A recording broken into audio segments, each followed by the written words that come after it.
Hello नमस्ते श्री स्वामी समर्थ. कसे आहात तुम्ही सर्व? तुमचं सर्वांचं स्वागत आहे तुमच्या आपल्या आवडत्या चॅनल लक्ष्मीज लाईफ अँड स्वामी सेवामध्ये. अनंतकोटी ब्रह्मांड नायक राजाधिराज योगीराज श्री स्वामी समर्थ महाराजांच्या चरणी त्रिवार वंदन करून आजच्या व्हिडिओला सुरुवात करूया. आज एका ताईचा इतका सुंदर अनुभव आहे ना की तुम्हाला खूपच आजचा अनुभव आवडणार आहेत. आणि आजच्या अनुभवाच्या कारण बऱ्याचशा लोकांना स्वामींवरती अजून अटूट श्रद्धा वाढेल. तर त्या ताईचा अनुभव आपण ऐकूया. पण त्याआधी जर का तुम्ही चॅनलला सबस्क्राईब केलं नसेल तर चॅनल सबस्क्राईब करा आणि बेल आयकन प्रेस करा, कारण आपले येणारे वेगवेगळे किंवा नवीन अनुभव जे आहे ते तुमच्यापर्यंत त्या माध्यमातून येतील. तर जास्त वेळ न गमवता चला ऐकूया ताईंचा अनुभव. श्री स्वामी समर्थ. आज मी माझा अनुभव तुम्हाला सांगते, पण त्याआधी माझ्या आयुष्यामध्ये स्वामी कसे आले आणि स्वामी समर्थ महाराजांनी माझ्या जीवनामध्ये मला जे स्वप्न होतं एक आई होण्याचं, एक मातृत्व प्राप्त करण्याचं, ते स्वामींनी कसं पूर्ण केलं त्याविषयीचा ह्या आजचा माझा अनुभव आहे. तर झालं असं की माझ्या लग्नाला बरेच वर्ष झाले होते आणि माझे मिस्टर जे आहे ते आर्मीमध्ये नोकरी करतात आणि आर्मीची नोकरी म्हणजे तुम्हाला माहिती बाहेर जावं लागतं. ज्या वेळेस सुट्ट्या असतात त्यावेळेसच घरी यायचे आणि मला मूलबाळ पण नाही आणि परत त्यांची नोकरी तशी. असा तर माझा परिवार खूप चांगला, माझी सासू सासरे, माझी जाव, माझे दीर, आम्ही सर्व सोबत जॉईंट फॅमिलीमध्ये राहत होतो. पण मला म्हणजे एक कमी अशी होती जीवनामध्ये की मला आई होण्याचं सौभाग्य प्राप्त नव्हतं झालं आणि मला खूप इच्छा होती की मला मूल व्हावं आणि तशीच इच्छा माझ्या मिस्टरांना पण होती. मी बऱ्याच वेळा ट्रीटमेंट केली पण मला काहीच फरक झाला नाही. पण माझी सासू ह्या खूप समजदार होत्या आणि यांनी मला खूप सपोर्ट केला. माझे मिस्टर बऱ्याच वेळा माझ्यासोबत म्हणजे भांडण वगैरे करायचे, कारण त्यांची अपेक्षा अशी होती की आपल्याला एखादं मूल तरी पाहिजे, आपलं स्वतःचं मूल पाहिजे. म्हणजे ते त्याच्यावरनं माझ्यासोबत सतत भांडण करायचे. पण मी तरी काय करणार? आपल्या हातामध्ये बरेचसे विषय नसतात. बरेचसे विषय हे फक्त परमात्म्याच्या हातात असतात आणि आपण कितीही प्रयत्न केला तर त्याला फळ देणे हे फक्त भगवंतावरती असतं. माझे मिस्टर मला म्हणजे सारखं म्हणायचे की आपल्याला अजून मूलबाळ होत नाही आहे, काही नाही. परत त्यांची नोकरी तशी आणि मग तसं ऐकून मी ट्रीटमेंट चालू केली. मी माझ्या सासूंना बोलली की मी माझ्या माहेरला जाते आणि मी तिथे जाऊन ट्रीटमेंट चालू करते. पण माझ्या सासू खूप म्हणजे खूप चांगल्या, एखाद्या व्यक्तीची आईसुद्धा अशी नसणार तशी माझी सासू होती. त्या मला बोलल्या, तुला जर का ट्रीटमेंट चालू करायची आहे तर आईच्या घरी जाण्याची काही एक गरज नाही, आपण इथेच करूया. आणि मी चालू केले, डॉक्टरकडे गेले, रिपोर्ट्स वगैरे करवले. थोडासा काही त्रास होता, ते बोलले की होईल तुम्हाला मूल. तर आपण ज्या वेळेस ट्रीटमेंट चालू करतो किंवा औषध घेणे आपले चालू असतात हे प्रेग्नन्सीच्या ट्रीटमेंट करता, त्यावेळेस आपल्या मनामध्ये ना एक आशा जागते की हां आपल्याला आता मूल होईल म्हणून. आणि माझे मिस्टर पण खुश होते आणि मी पण झालं असं की ट्रीटमेंट आमची चालू होती पण तरी देखील आम्हाला काही एक फरक पडला नाही. आणि हळूहळू माझंही मन खूप म्हणजे प्रत्येक महिन्याची जी आपली मासिकची तारीख येते आणि त्यावेळेस परत तसंच व्हायचं, तर मन माझं नाराज होऊन जात होतं. आणि असं होता झालं असं ना की डॉक्टरसुद्धा बोलले थोडं मुश्किल आहे. तर माझं मन खूप उदास झालं. असं वाटलं आयुष्य जगायचंच नाही. एकदम निराश होऊन गेली. घरामध्ये मुलं होते, जावेचे भावाचे यांचे मुलं होते, तेही माझेच मुलं आहे. पण कितीही झालं तर आपला स्वतःचा मुलगा किंवा मुलगी जे आपलं स्वतःचं असतं ते आपलंच असतं आणि त्याची खुशी काही वेगळीच असते, कारण ते स्वप्न असतं ना एक. आणि मातृत्व हे स्त्री करता सर्वात मोठा अनुभव किंवा सर्वात मोठा आशीर्वाद म्हटला तरी चालेल. माझे मिस्टर माझ्यासोबत सतत भांडण करायचे. त्यांना म्हणजे काय माहिती त्यांच्या मनात काय चाललं होतं, ते व्यवस्थित राहत नव्हते माझ्यासोबत आणि त्यांना मूल पाहिजेच होतं. पण मी तरी काय करणार, माझ्या हातात तरी काय होतं. प्रयत्न खूप केले तरीही मला यश मिळालं नाही. तसे मी देवधर्म वगैरे खूप करत होती, म्हणजे कसं मला मूलबाळ झालं नाही आणि ज्यावेळेस आपल्याला अशी संतान प्राप्ती वगैरे काही होत नाही किंवा कोणत्याही अडचणी असताना आपण देवाचंही करता आणि डॉक्टरांचंही करतात. देवांची पूजाही आपली चालू असते आणि डॉक्टरांचा इलाजही आपला चालू असतो. तशी मी धार्मिक विचारांची होती आणि मी देवाची पूजा वगैरे करत होती. हळूहळू असं झालं ना की माझा देवावरून पण विश्वास उठत चालला होता. मी बंद केलं होतं सर्व. पण माझ्या सासू ह्या मला आईसारख्याच होत्या आणि त्या मला जे सांगत होत्या ते मी करायची. तर त्यांनी मला सांगितलं की तू एक काम कर, आता ही महाशिवरात्री येते तर तू महाशिवरात्रीचा उपवास कर. मी एक त्यांच्या सांगण्यावरून उपवास तो केला. मला असं काय फरक पडणार आहे, इतकं सर्व केलं तरी काही झालं नाही, तर एका उपवासाने काय होणार आहे. तर मी त्यांनी सांगितलं म्हणून मी उपवास केला. पण त्या रात्री घडलं असं महाशिवरात्री हे कोणाची असते? महादेवाची. आणि त्या रात्री असं घडलं की रात्री मला स्वप्नात स्वामी आले. मी स्वामी सेवा केली नाही आणि मी स्वामींविषयी इतकं मला काही माहितीही नव्हतं आणि म्हणजे कसे मला स्वप्नात आले मला तेच कळालं नाही. तर मी सकाळी माझ्या सासूंना सांगितलं की मला स्वप्नामध्ये ना स्वामी आले. तर तुम्हाला खास सांगू का एक महत्त्वाची गोष्ट, माझ्या ज्या सासू होत्या त्या आधी म्हणजे 30-40 वर्ष आधी ह्या स्वामी सेवेकरी होत्या आणि त्या स्वामीची सेवा करत होत्या. पण हळूहळू म्हणजे त्यांचे परिवाराची जिम्मेदारी किंवा मुलांची जिम्मेदारी म्हणा, असं करता करता त्यांची सेवा स्वामींची बंद झाली आणि आमच्या घरामध्ये स्वामीचे म्हणजे फोटो नाही, काही नाही, काहीच निशाणी नाही. त्याच्या आधी माझ्या सासू खूप स्वामी सेवा करायच्या. पण आता आम्हाला माहितीच नव्हतं की आई स्वामी सेवेकरी आहे म्हणून. तेव्हा मला आई म्हणाल्या, माझ्या सासू म्हणाल्या मला की तू एक काम कर, तू न स्वामीची सेवा चालू कर.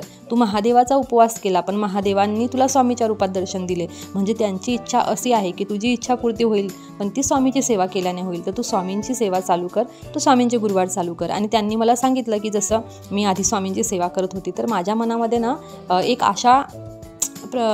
आशा जागली की हो कदाचित मला याच्यातून अनुभव काहीतरी येऊ शकतो. तर मी गुरुवार चालू केले. गुरुवार म्हणजे असं नाही की काही कथा वाचा वगैरे असं काहीच नाही. मी फक्त साधे सरळ गुरुवार करायची, उपवास करायची आणि संध्याकाळी उपवास सोडायची. फक्त स्वामींचं नाव घेऊन सण मी उपवास करत होती. दुसरी माझी काहीच सेवा नव्हती. त्यानंतर झालं असं, माझे जे मिस्टर होते ते रिटायर्ड झाले आणि ते पण आमच्यासोबत राहू लागले आणि त्यानंतर माझे उपवासही चालू होते. पण माझे मिस्टर सारखे माझ्यासोबत भांडण करत होते आणि त्यांच्या मनामध्ये ना दुसराच काही विचार चालला होता. कारण 8-8.5 वर्षासारखे आमच्या लग्नाला होऊन गेले होते आणि त्यांच्या मनात दुसरंच काही चाललं होतं. तर ते एके दिवशी माझ्या सासूला म्हणाले की मला ना दुसरं लग्न करायचं आहे, मला माझं मूल पाहिजे आणि हिच्याकडून ते मला भेटणार नाही. ते ऐकून मी एकदम जास्त खचून गेली. कारण आई होण्याचा मलाही आनंद आहे ना. आई होण्याचा आनंद मला जितका होईल तितका तर नवऱ्याला होईलच. त्यांच्यापेक्षा काहीतरी थोडा तरी फरक असेल ना मला आई होण्याचा महत्त्वाचा. पण ते असं बोलले, थोडं मन नाराज झालं. पण मी जास्त डोक्यावर विचार घेतला नाही. मला असं वाटलं जसं मला वाटतं तसं त्या व्यक्तीलाही वाटत असेल ना की त्यांनी वडील व्हावं, त्याला कोणी पप्पा म्हणावं म्हणून. तर मी जास्त लक्ष दिलं नाही. पण माझे हे उपवास वगैरे चालू होते आणि ते पण माझ्या मनातून आता ना असं होत होतं काही खरं नाही, मला नाही वाटत की काही होईल. पण तरी माझ्या सासू खूप चांगल्या, माझ्या सासूंनी त्यांच्या मुलाला समजवलं की असं नको करू, बघूया थोडा वेळ. आणि झालं असं की मला 2 महिने झाले आणि आम्ही हॉस्पिटलमध्ये गेले. सरकारी हॉस्पिटल होतं ते. आम्ही तिथे गेले आणि त्यांनी चेक केलं तर ते मला बोलले की तुम्ही प्रेग्नेंट आहे म्हणून, म्हणजे आनंदाची बातमी आहे, त्यांनी असं सांगितलं. सर्व इतके जास्त खुश झाले आणि माझे मिस्टर तर एकदम जास्तच खुश आणि ते इतके चांगले माझ्यासोबत व्यवहार करू लागले, इतके चांगले राहू लागले, म्हणजे माझे इतके लाड कौतुक होत होते ना तेव्हा मलाच विश्वास बसत नव्हता की बापरे, म्हणजे ह्या व्यक्ती इतका चांगला आहे किंवा ह्या व्यक्ती इतका प्रेमळ आहे. त्यांच्या स्वभावामध्ये पूर्ण चेंज ह्या होऊन गेला होता. खूप चांगले राहत होते. असं करता करता 3 महिने झाले आणि डॉक्टरांनी सांगितलं होतं की 3ऱ्या महिन्यामध्ये तुम्ही सोनोग्राफी करायला या म्हणून. आम्ही गेले सोनोग्राफी करायला सरकारी दवाखान्यातच. जेव्हा सोनोग्राफी केली तेव्हा डॉक्टर बोलले यांना तर प्रेग्नेन्सी नाही आहे, कारण बाळच दिसत नाही आहे, ह्या प्रेग्नेंट नाही आहे म्हणे. त्यांनी काय त्यांनी एका शब्दात सांगून दिलं, तो साईडमध्ये होऊन गेला. त्या लोकांना काही एवढं म्हणजे फरक नाही. पण आम्ही त्यांना बोललो की अरे आम्ही तर चेक केलं होतं तेव्हा तुम्हीच तर बोलले ना की हे प्रेग्नेंट आहे म्हणून. तर डॉक्टर बोलले नाही म्हणे, तुम्ही प्रेग्नेंट वगैरे काही नाही आहे म्हणे आणि एखाद्या वेळेस कमजोरीच्या कारण असं होतं की 2-3 महिन्यापर्यंत मासिक पाळीही येत नाही. मग ते झालं. त्यानंतर दुसऱ्या डॉक्टरकडे गेले, तिथेही डॉक्टर तेच बोलले की नाही हे प्रेग्नेंट नाही. आणि माझे मिस्टर एकदम म्हणजे बापरे, त्यांचा तर पारा चढून गेला एकदम. आणि ते घरी आले आणि आमच्या घरी इतके भांडण, मी पण टेन्शनमध्ये, ते पण मला बोलू लागले आणि हा काय प्रकार वगैरे. त्यांनी तर मनच बनवून घेतलं माझ्या नवऱ्याने मग लग्न करण्याचं दुसरं. आणि मला तर इतका रडू येत होता. माझं स्वामींचं नातं एवढं काही एकदम घट्ट नातं नव्हतं. मी म्हणजे थोडे दिवस पहिले स्वामींचे गुरुवार चालू केले होते. पण एक मुलगी जशी आपल्या आईसोबत भांडते तशी मी स्वामींजवळ गेली, स्वामींसोबत भांडली. त्यांना बोलली मी की हे काय आहे, गुरुवार करूनही माझ्यासोबत काहीच चांगलं होत नाही आहे. आणि जर का असं काही होतं की मी प्रेग्नेंट नव्हती तर कशाला मला आशा दाखवली, एका आईला आई होण्याची आशा दाखवायचं आणि त्यानंतर असं म्हणजे मरण्यापेक्षाही खराब परिस्थिती तुम्ही माझ्यासमोर आणली. मी खूप बोलली स्वामींना आणि मी शेवटी ना असा विचार केला की मला जगायचंच नाही आता. म्हणजे मनामध्ये खूप वेगळे विचार चालत होते.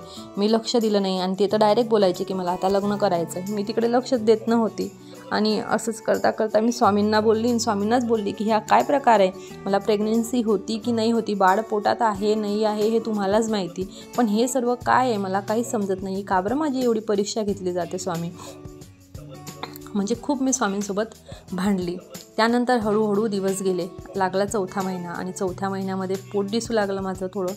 मला थोडं टेन्शन येत होतं. मला म्हणजे महसूस होत होतं ना की ज्यावेळेस प्रेग्नन्सी असते त्यावेळेस थोडं काही म्हणजे असं पोटामध्ये वाटतं ना की काहीतरी आहे म्हणून, असं मला व्हायला लागलं. पण मी माझ्या नवऱ्याला नाही सांगितलं. मी माझ्या सासूंना बोलली की आपण जाऊया का डॉक्टरकडे, कारण मला भीती वाटत होती. मला असं वाटत होतं माझ्या पोटामध्ये गाठ तर झाली नाही ना. आणि माझा नवरा माझ्याकडे लक्ष देत नव्हता, कारण त्याला माझ्याकडून मुलं हवं होतं आणि ते मी त्याला देऊ शकत नव्हते. म्हणजे त्यांनी माझ्याकडे दुर्लक्ष केलं होतं. त्याला तरी मी काय म्हणणार. मग मी आणि माझी सासू आम्ही हॉस्पिटलला गेले आणि तिथे सोनोग्राफी केली. तर तिथे त्या ज्या डॉक्टर होत्या त्या बोलल्या की ताई 4 महिन्याचं बाळ आहे आणि खूप छान आहे. बाकी दवा वगैरे त्यांनी दिली आणि तिथे जेव्हा त्या बोलल्या ना की 4 महिन्याचं बाळ आहे, तेव्हा तर मी इतकी ढसढस रडू लागली तिथे. म्हणजे आश्चर्यचकित करणारी ती घटना होती. आणि मग सोनोग्राफी काढली. सोनोग्राफीच्या फोटोमध्ये सुद्धा ते आलं की बाळ आहे म्हणून.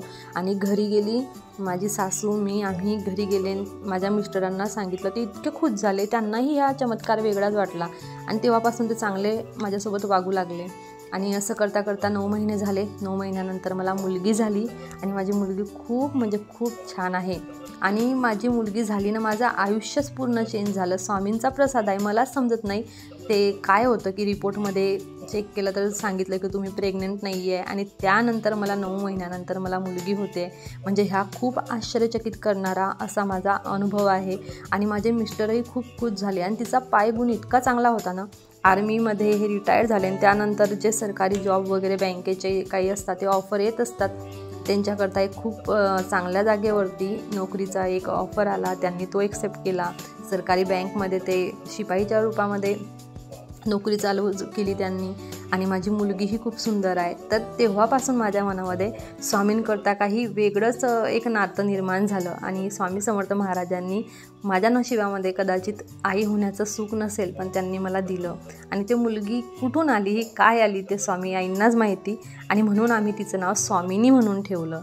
तर असा ह्या माझा एकदम म्हणजे आश्चर्यचकित करणारा असा अनुभव. श्री स्वामी समर्थ. बघा किती सुंदर अनुभव होता ताईचा. विचार करा. म्हणजे सोनोग्राफी केली, त्याच्यामध्ये डायरेक्ट डॉक्टरने सांगितलं की बाळ नाही आहे म्हणून, आणि नंतर बाळ होतं आहे. म्हणजे स्वामी आई काय करतील आपल्याकरता यापेक्षा जास्त. त्या ताईंच्या नशिबात कदाचित मूल असणारच नाही, तरी स्वामी आईंनी त्यांना आई होण्याचं सौभाग्य प्राप्त करून दिलं. कारण स्वामींना समजतं आई होणं म्हणजे काय. आपण एका मुलाची आई होतो, 2 मुलाचे आई होतो, पण स्वामी समर्थ महाराज तर असंख्य मुलांची आई आहे. तर त्यांना त्यांच्या मुलांच्या वेदना समजणार नाही का. तर कसं आहे माहिती आहे का, आपलं म्हणणं डगमग न करता स्वामींवरती इतकी अटूट श्रद्धा ठेवा की आपल्या भाग्यामध्ये जे नसेल ते देखील आपले स्वामी आपल्याला देतील आणि त्यांना द्यावंच लागेल. कारण की आपण त्यांचे बाळ आहोत, ते आपल्या आई आहे. आणि आई कधीच आपल्या बाळाला दुःखी ठेवत नाही.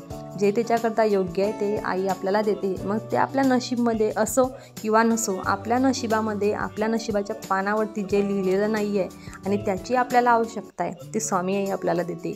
पण ते केव्हा, जेव्हा आपली काबिलियत असली किंवा आपली सेवा तशी असली. जास्त सेवा केली आणि दुसऱ्यांचे मन दुखत असले तशी सेवा काही कामाची नाही. पण जर का सेवा थोडीशी असली पण दुसऱ्या लोकांसोबत प्रामाणिक असले आणि स्वामींना आवडतं तसे राहिले तर नक्की स्वामी आपली इच्छा पूर्ण करता. तर असा ह्या सुंदरचा अनुभव तुम्हाला कसा वाटला नक्की मला कमेंट करून सांगा. आवडला असेल तो एक लाईक तर बनता आहे, एक लाईक तरी करा. आणि ज्यांनी लाईक केलं त्यांना खूप खूप खूप थँक्यू. आणि असेच व्हिडिओ पाहण्याकरता बेल आयकन प्रेस करा आणि नवीन असाल तर चॅनल सबस्क्राईब करा. बाकी झालेली सेवा हे स्वामी आईंच्या चरणी अर्पण. आणि स्वामी समर्थ महाराज तुमचं सर्वांच्या सर्व चांगल्या इच्छा पूर्ण करो अशी माझ्या स्वामी आईंना प्रार्थना करते. तुम्हालाही असेच अनुभव आले असतील तर तुम्हाला अनुभव माझ्यासोबत शेअर करायचे असतील ह्या चॅनलवरती तर व्हॉट्सअप लिंक डिस्क्रिप्शन बॉक्समध्ये दिली आहे, ती जॉईन करा. तुमचा मेसेज टेक्स्ट टाईप करून तुम्ही मला टाकू शकता किंवा तुम्ही तुमचा व्हिडिओ टाकून करू शकता किंवा व्हिडिओ कॉलवरती बोलूनसुद्धा तुम्ही तुमचा अनुभव शेअर करू शकता. तर आजचा व्हिडिओ इथेच संपवूया. श्री स्वामी समर्थ.